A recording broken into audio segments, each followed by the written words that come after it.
You might be wondering, what's the best way for me to be in service? With all that you see going on in the world, how can you best contribute to a better world? How do you stay aligned with the divine plan that's made specifically for you? Today's guest, Victoria Rader, is going to be on the show to help us answer that question. She is the founder of You Too Shine, and she's got amazing insights into quantum leaping and staying aligned with your particular soul's design. Join us to find out more. Soul Nectar Show, the Soul Nectar Show. You're invited, delighted to discover who you are. Anything is possible if you believe. So join us on this beautiful journey. Soul Nectar Show, Soul Nectar Show. Hello and welcome everybody back to Soul Nectar Show, that show where we talk about all things essence, where we gather around the campfire and we share our stories of connection to that which is greater than us, the big mystery beyond the veil, to those synchronistic moments that lead us inexorably to a deeper understanding of who we are and what we're doing here on this blue dot floating around in a sea of stars. I'm your host, Carrie Hummingbird, and I love having these conversations week after week and bringing you new ideas to explore within yourself, new pathways to try, new ways to discover more about who you are. And I know that at this time on the planet, you might be wondering, how can I serve? Because as you look out into the world, you see a lot happening. And some of it you might love, and some of it you might really despise. And some of it you might think is fantastic and wonderful. And some of it you might find tragic. And you might be sitting in the middle of all that wondering, where do I fit in? Why am I here? What gift am I here to bring? What am I going to say or do that somebody hasn't already said or done? How am I going to make a difference? And sometimes that might feel discouraging, like, I don't know, what's the point? And other days you might feel inspired by something. And so my intention today is to not only inspire you, but also to bring you some strategies for moving yourself forward on a daily basis toward a way that you can contribute that feels really sustainable, really divinely orchestrated, and extremely enriching and fulfilling. This is my intention for today. And to help me with this intention is Dr. Victoria Rader. Welcome, Victoria. Thank you so much, Carrie. What a beautiful intention. And from such purity of the soul, I'm just taking a chill pill, sitting back and enjoying every moment of it.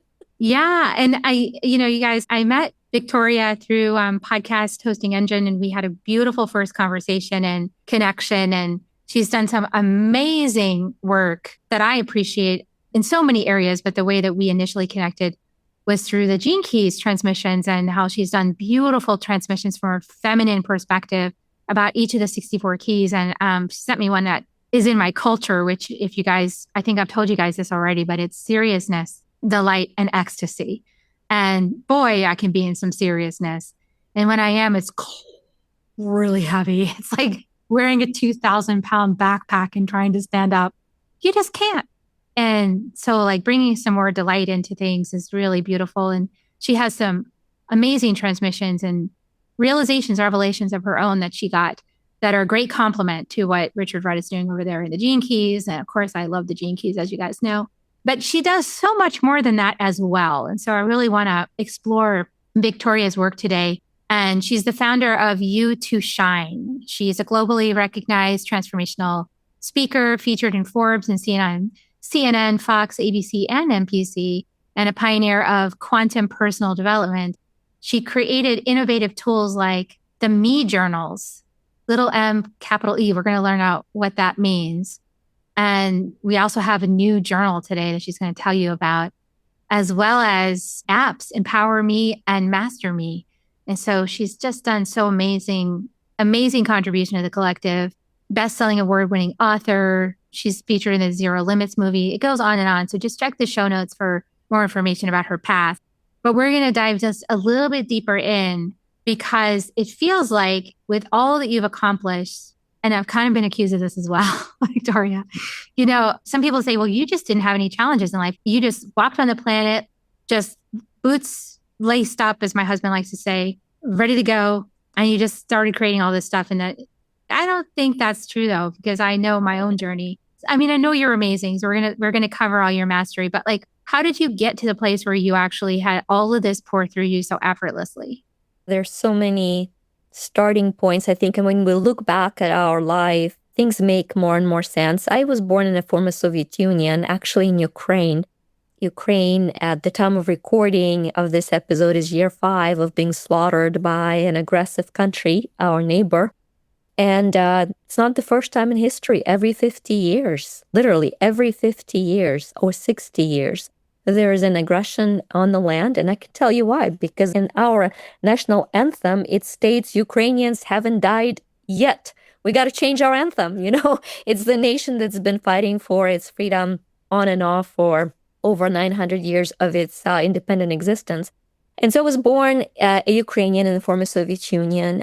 Every summer, I went to grandma and grandpa in a village where there was no plumbing, no indoor water. And so I went to outhouse in the winter. It was not fun to hike through the garden into the outhouse as a kid.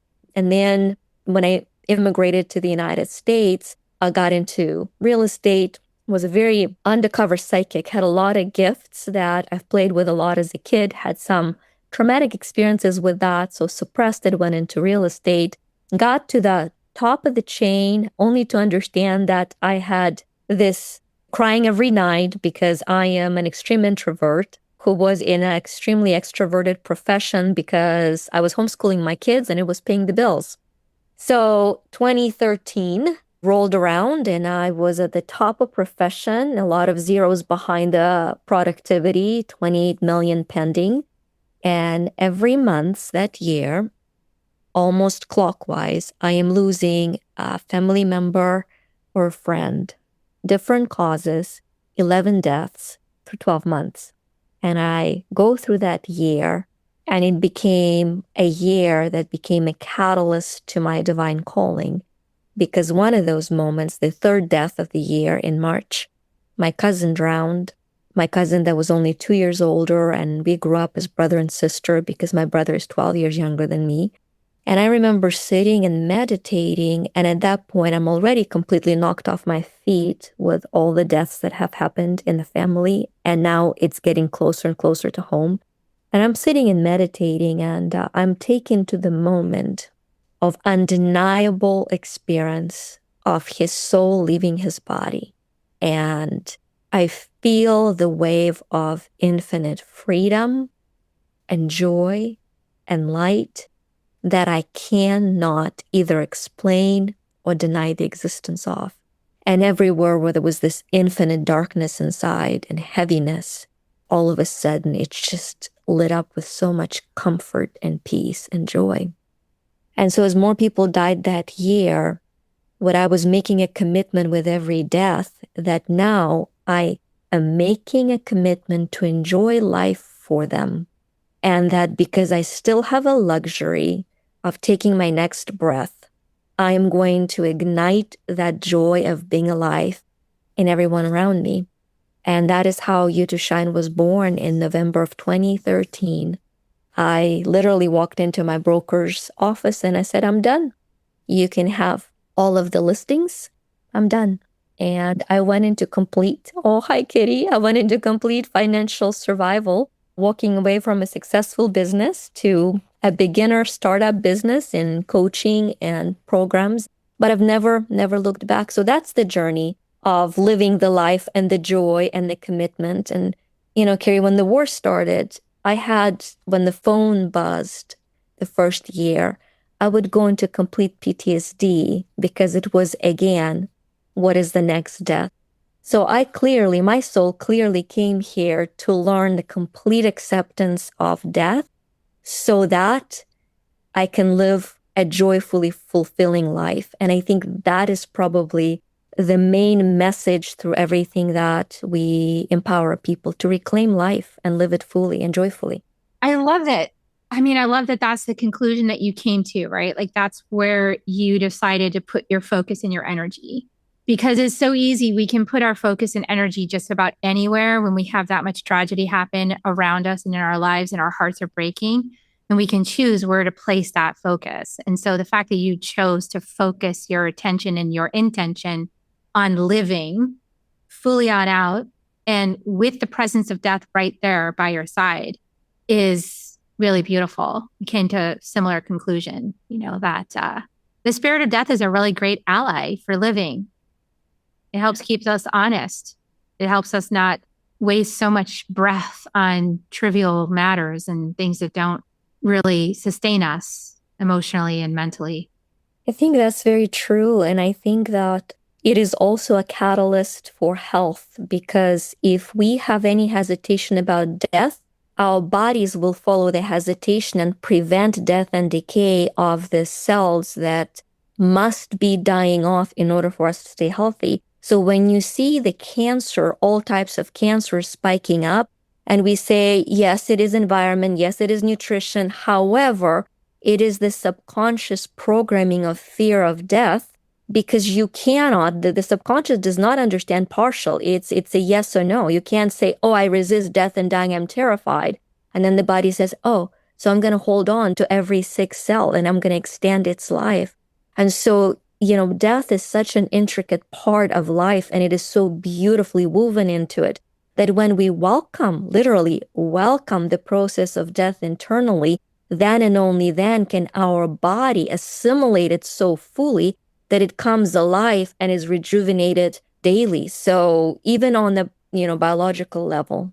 I think that holding on to things and not digesting and not processing and not integrating life experiences because we don't want to feel the pain or the loss or the suffering is an epidemic.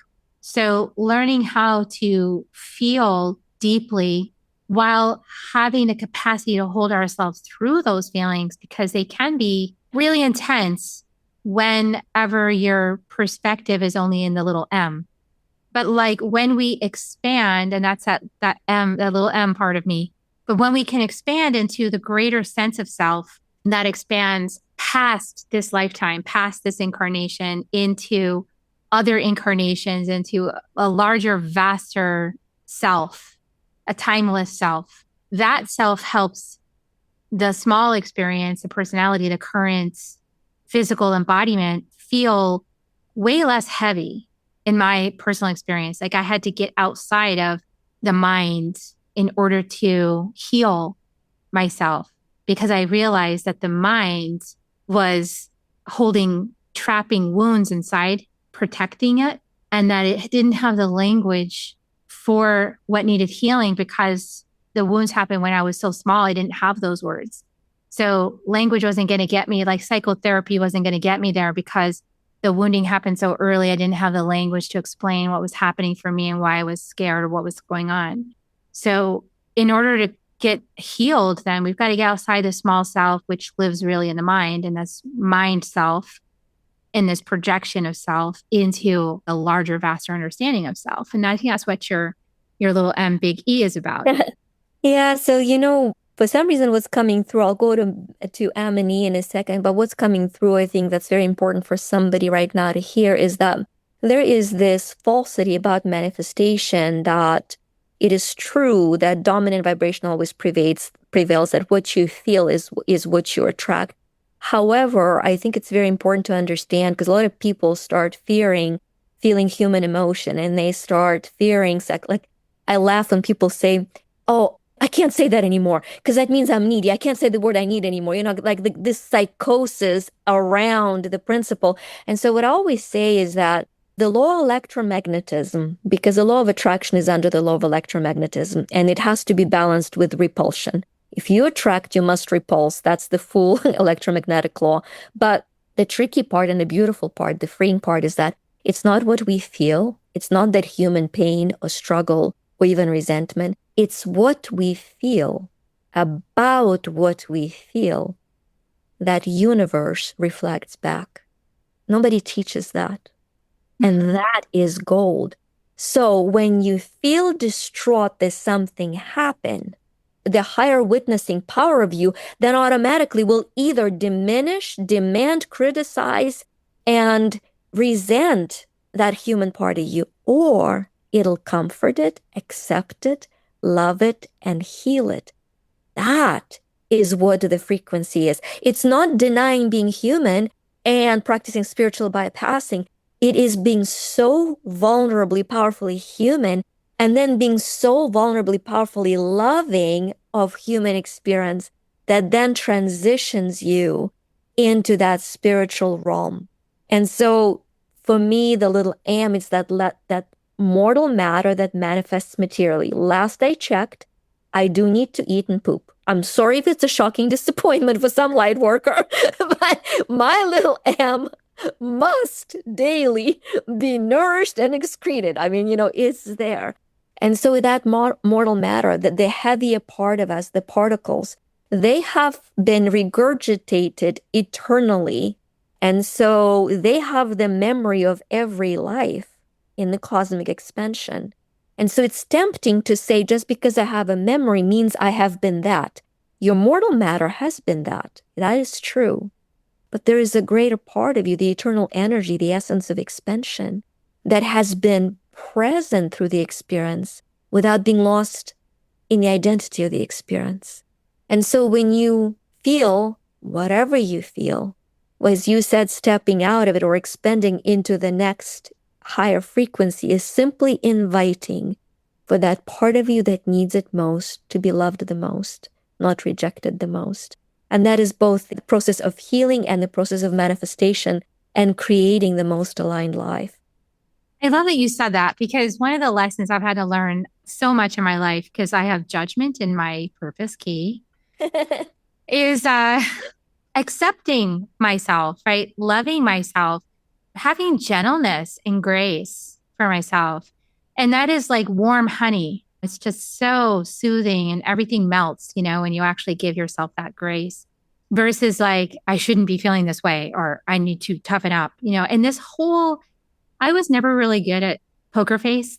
Everybody always knew how I felt. And I always try to play poker face because everybody else plays poker face. And then they're like, I'm losing the game if like they know exactly how I feel because I wear my heart on my sleeve, and it's obvious. And they're like, oh, everybody knows how you think and feel, because then it also emanates off of me like big time. So like, I realized I can't play poker face. Like I really can't. I'm just not designed for poker face. Some people play it really well and I just can't. So like learning how to accept that emotional part, the emotional wave that moves through me as part of my design is really here not only for myself, but even for those people who say, oh, I don't want that. Well, you say you don't want that, but actually you're right next to me and it's happening. So obviously some part of you wants it. Yeah. Some part of you put you right here next to me while this was happening. So I think you do want it at some level, but it was like kind of getting untwisted by incorporating the E part of your equation, like by incorporating my essence into my lived experience. My understanding of myself as beyond this experience is paradoxically what allowed me to come deeper inside this experience and fully embody as this experience, because I also have this. I think a lot of people get stuck on, just want to go to the big E. Yeah. Yeah. And I don't want to go back to the M. Like it's too heavy, it's too dense, it's too emotional, it's too sticky, it's too icky, it's too messy, and it is all those things. Yes, it is. But that's the experience we came to have. And so it would be ridiculous to not have it. I think, it's like, why would you come all the way here to inhabit this physical realm and then just try to bypass it and get out of it? Like I did this grounding meditation for this group, and it was like an ongoing spiritual group thing that I was doing. And I had to finally end that whole experience because I really need to just focus on people who want the medicine I have to offer. But I was leading a very simple grounding. And this person was like, I don't want to be grounded at all. I want to get away from this planet. I hate this place. Don't tell me I need to put my roots in the ground. I don't want to be here. I was like, you are here. I mean, let's just like empirical reality. You are here on the planet in a body. So like you can tell yourself you're not, or you can just simply learn how to be with this experience. Right. And I think that's what you're saying, what you're talking about. Absolutely. And it's just that it's either or, right? It's I work with universal laws all the time. And because this earth is run by the law of polarity, we tend to be either or versus both. And so whenever you catch yourself in an either or picture, just always step outside and say, well, what would be the both sides, right? What is the both? What are all the aspects? And that automatically has a possibility of solving a lot of issues, just by understanding there is more than one side to the story allows for you to come up with better solutions, like in a pragmatic, practical way. And I think it gets rid of the ladder. It obliterates the need for the ladder because you actually don't need the ladder. You don't need to climb above this human experience and crawl out of it. Like you're not going to climb up to the heavens and sit on the clouds. What we're here to do is be in the experience. And this is why I love the medicine wheel teachings, because it gets us back. All the parts matter equally, not one over the other. They're all really important. The E you're in the medicine wheel, the E you're talking about is one part of the experience. It's a very important part, but it's like one quadrant, and then everything else is part of why we're here. So tell us more about, I know you do a lot of work quantum, and people have been saying this word quantum and bandying it about like all over the place. Quantum healing this and quantum shift this and quantum, quantum, quantum, quantum.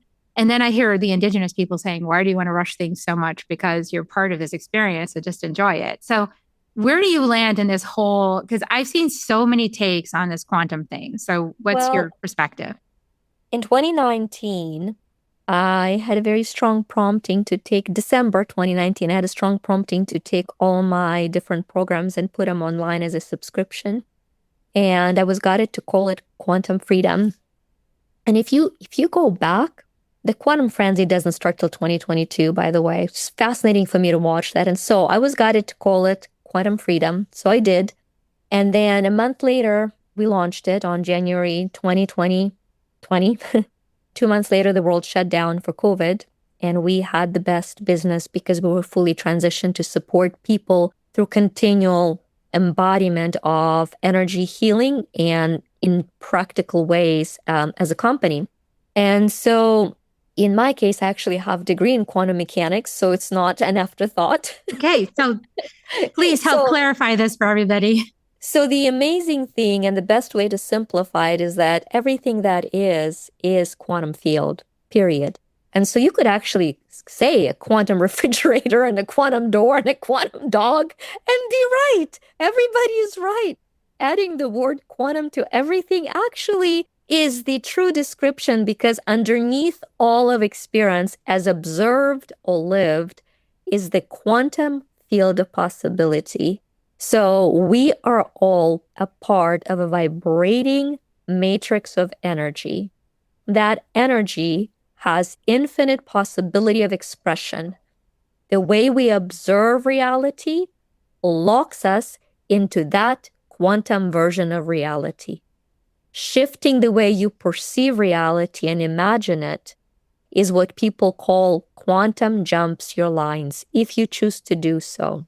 One of the exercises I've done for over 2 decades, I call it quantum aura clearing, which is because we are one field, we're exchanging energy codes, and a lot of them are done involuntarily.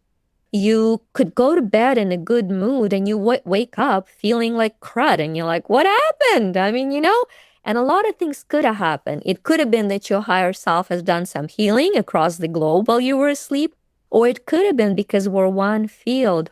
Somebody thought of you negatively and sent the energy your way. And because your aura wasn't fully closed, aura is the boundary of your energy field, because within oneness of the field, we have sacred boundaries.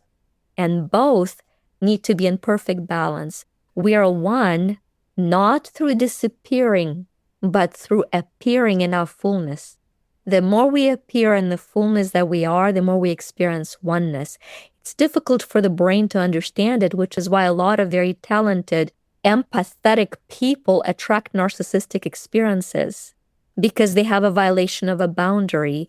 An empath feels everything and does not necessarily have the identity, has the knowing of how to keep the identity of a boundary. And a narcissist breaks through all the boundaries. And so you have a lot of these painful, this earth experiences of high spiritual expression with low spiritual expression partnerships. because of misunderstanding on a subconscious level that while we're all one quantum field, it is our sacred duty to keep a clear boundary. Because every time an empath heals, we heal a narcissist. Because when a narcissist has nobody to engage within their behavior, they have an opportunity to heal. It's fascinating to realize that. Yeah, you just described my first relationship. It takes a long time to heal from it, I would say, because an empath is by nature somebody who has integrity, who can feel things, who doesn't give up on people, who's responsible, who's like, can be an overgiver, an overdoer, and somebody who has a sort of identity based in all those things. And so that's an energy leak. That's a huge power leak when you don't have a good boundary around it, because giving has to happen from overflow. So you got to take care of yourself first. And if you feel guilty for not giving, that's a clear sign you're out of balance with yourself. You're not in right relationship with your true self, and you've got some conditioning. I mean, it has taken me the psychotherapy, the shamanic healing, so much to get to the bottom of like why it is that that was happening. And then I just wrote this article on Substack called The Pebble in Your Shoe, because it's like a pebble. It's like you get it down from a rock all the way to a pebble, but it's still hanging out in your shoe. And it's like, why is it still in the shoe? And that can take a while. It kind of reminds me of what Richard Rudd said about when, you think you're so enlightened and you're to the top of the mountain, but like the egoic personality is still like the lichen on the rocks. You're still contending with these patterns and this healing. It just takes time to unpack all the little pieces and dissolve all the little things and love everything. And one of the last hooks is thinking that you're responsible for other people's journeys. And we're not. We're responsible for our own journey. Yeah, I say that as long as you define responsibility as need to control the outcome, that is always... Because it makes me uncomfortable, right? Yeah, it is always draining. But I love to redefine responsibility as responsibility. Ability to respond. Ability to respond. And so your responsibility grows in quality, not in quantity, as your ability to respond through love increases. And love doesn't make a choice. Love doesn't choose love them or you more. Because them versus me, loving them or self-love was an afterthought of humanity. Love is.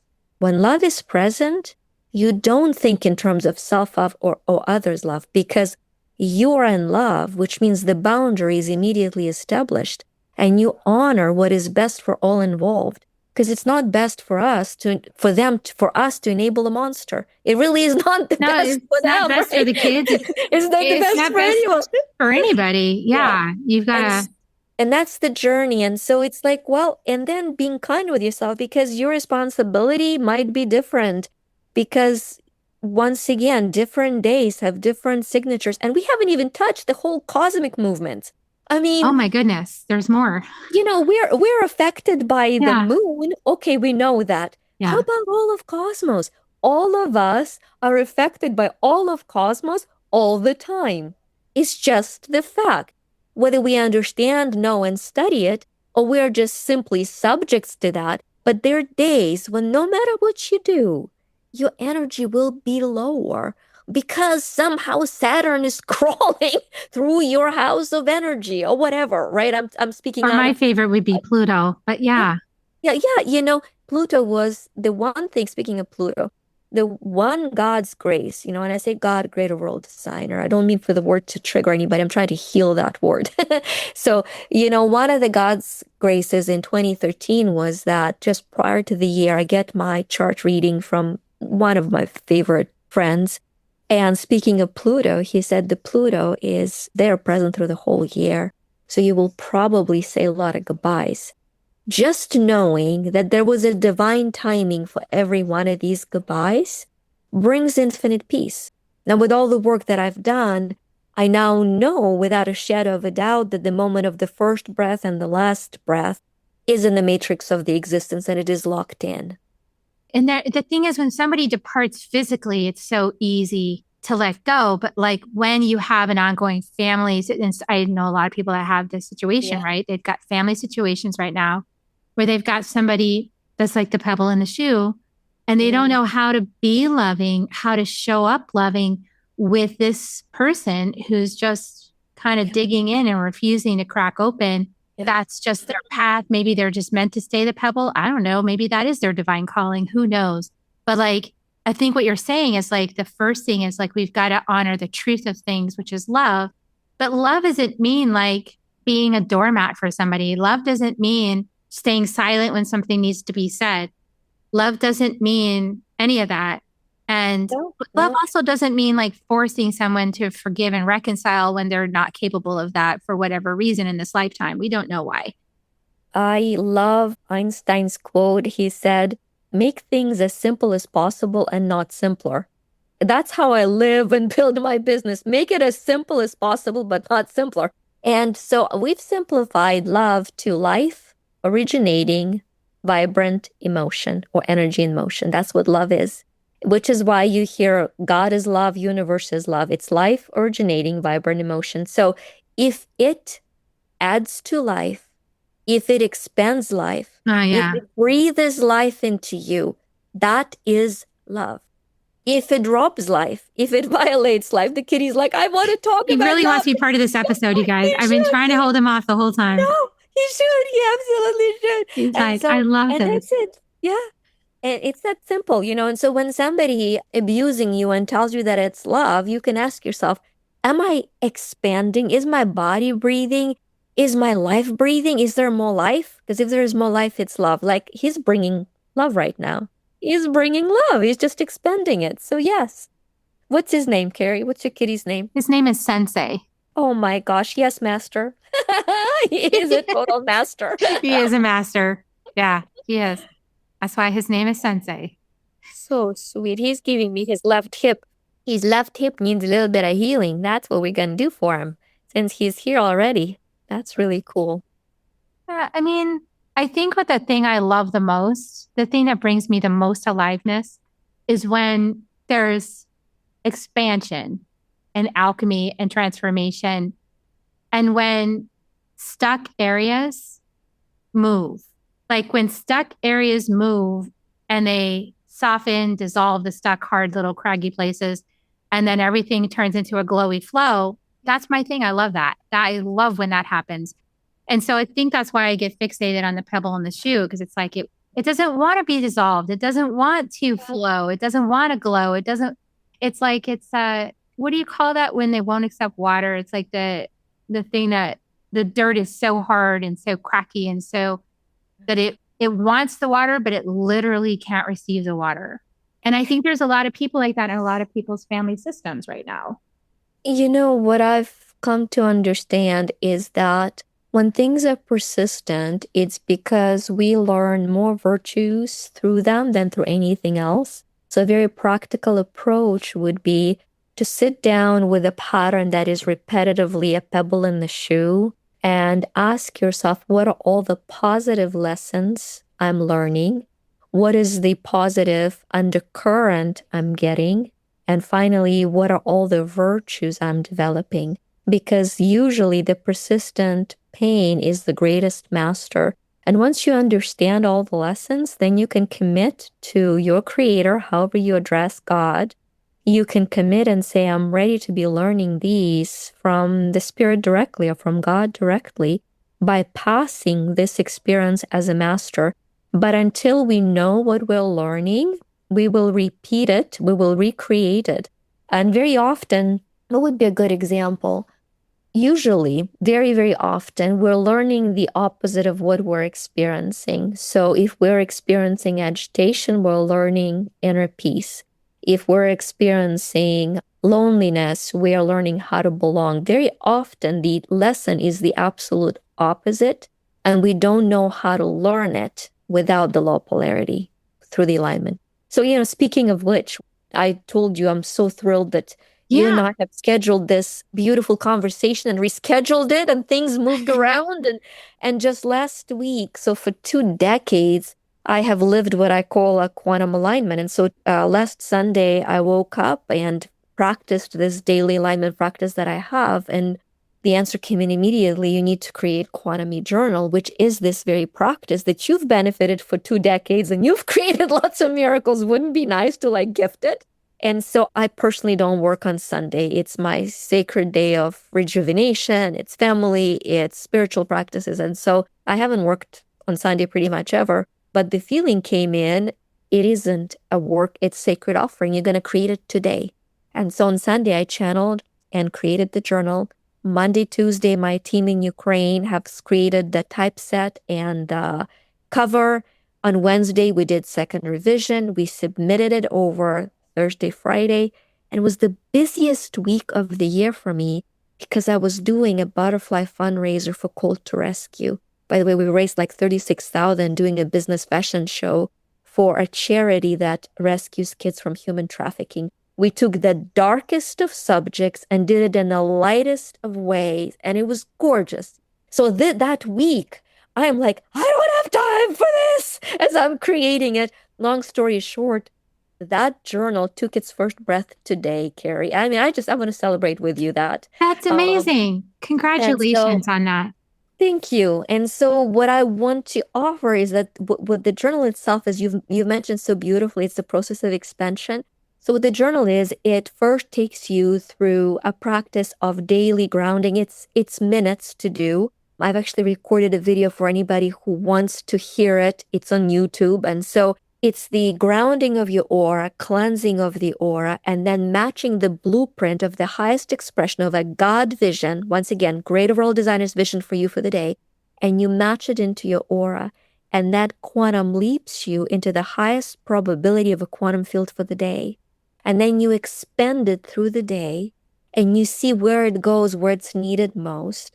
And then in that state of expansion, you go to the alignment for the practical application, where you have a theme of the year that you set for the year. You have a theme for the months that is aligned with the year. But then every day, in that state of expanding, you're asking a question: what is one action to take, one decision to make? Or one question to ask, decision to make, or action to take today to thrive through my theme of the month. And when you commit to that daily practical implementation of an absolutely aligned experience, it supersedes any goals you could have set. It puts you on a trajectory of a miraculous alignment. And I can tell you hundreds of stories over 2 decades that I've lived through practicing that. One of them made it to the movie you've mentioned, Zero Limits movie, and that is where my nephew was diagnosed with 5 serious heart conditions in utero. The beginning of that year, my theme was helping hands, healing hearts. And I was driven daily into every possible modality of healing. I've mastered theta healing, you name it, quantum healing, Reiki. It was a full year. And then in October, we learned of a diagnosis. In December, he is born with 5 severe heart conditions, scheduled to have the first surgery 24 hours from birth.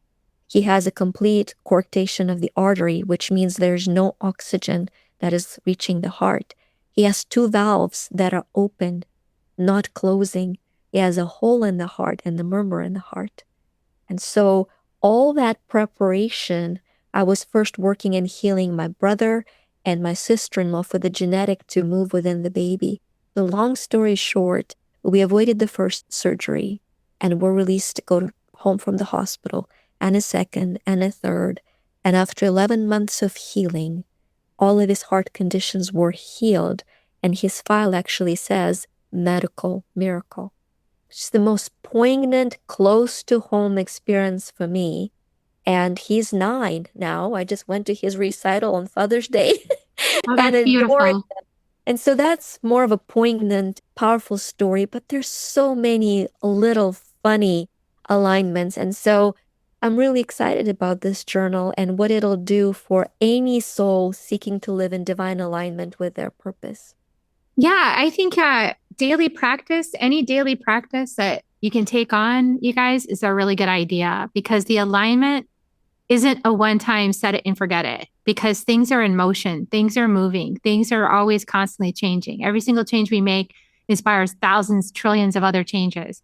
And so in order to stay aligned with your highest destiny path, as I like to call it, you've got to stay aligned. It's a daily practice, right? And it's a checking in. So I love that you're bringing this journal for people to use, to get aligned, to tap in, to get, with their divine plan, and then to get the first step. And the first step thing has been coming up in meditations and things recently as well for my people, like the meditation. And I'm told to tell them, look down on the ground. There's like a golden brick. It's the first brick of the yellow brick road. And you just step on the brick. That's your step for today. And then there'll be the next step of the yellow brick road will show up for you tomorrow. It's like, wow, that's cool. Things like that. We're stepping into the wild. We're stepping into the unknown. We're into the mystery. We're not living by ordinary reality anymore. We're stepping into the potential, I think, and what you're talking about with quantum thinking is to step into non-ordinary reality all the time. Yes. And where the magic and miracles are just stuff we didn't understand about life, about how it works, right? I love it. I love it. And as you were describing it, I saw that little brick and the joy. And by the way, delight and ecstasy in that. Congratulations. Yeah. I've been working on it for a while, but your meditation definitely helped to get some of the underpinnings of like what was underneath there that was keeping it in place. And one of the things was responsibility. Anyway, I don't want to give it all away because you guys should go check it out. But so I know that you have this book. I'm going to put a link to Quantum Me, the journal. It is for sale at Amazon and I'm sure other places as well. So I'm going to put the link down below where you guys can go get your copy if you want to try that out today and see how it works for you. Is there anything else that you want to share with anybody today who's listening? I think the intention for this conversation was to awaken in somebody the memory that they're worthy and deserving of the joy that is there for them. And I think that would be just my one point to go back to. I love to say that if this space and time continuum, speaking of the quantum field where you are currently, that your little cells occupy, if there was a greater way to fill that space, it would have been done so. Because universe is the most efficient mechanism in all of creation. And so just the way you are as you are is the best version it is capable of at this time. Once you accept it, you can then enjoy it, and then the miracles follow. So you, as you are now, are great enough to be loved fully and completely. And when you allow for that love fully and completely, you will not want to remain trapped. You will want to be free. So allow for your worth to free you versus staying a prisoner trying to earn it. You're already worthy. You're already worthy. Excellent. I love that. And I also want to represence what you said about the pebble. Yeah. Like when you find that pebble in your shoe, how can you see the grace that it's giving you? How can you see the mastery that it's offering you? How can you see the lesson plan, your soul's curriculum inside of it, right? In my words. I love it. I love it. I love it so much. It's beautiful. Yeah, it's gorgeous. So, well, you guys, thank you, Victoria, for coming on the show and for sharing your wisdom. I'm so grateful to connect with you yet again and hope this will be one of many conversations. And I welcome everybody to share this out, like, subscribe, share with a friend, any place you want to let people know about what we're doing over here on Soul Nectar Show and what Victoria is doing in their community. You too shine. And I'm going to give kisses. So if you'd like to join me, Victoria, I end the show with Reiki kisses. So here they come, everybody. Love you so much, everybody. Thanks for staying to the very, very end.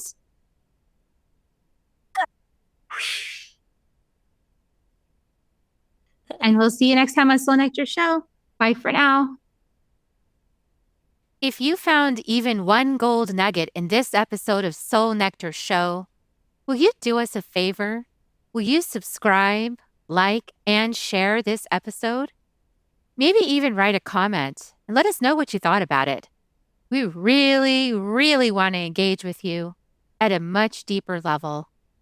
Let's be part of community together. Have a great week, everyone. Bye for now. Soul Nectar Show. Awaken, awake, Show. Take a sip from the drip of nectar, from the source of who you are.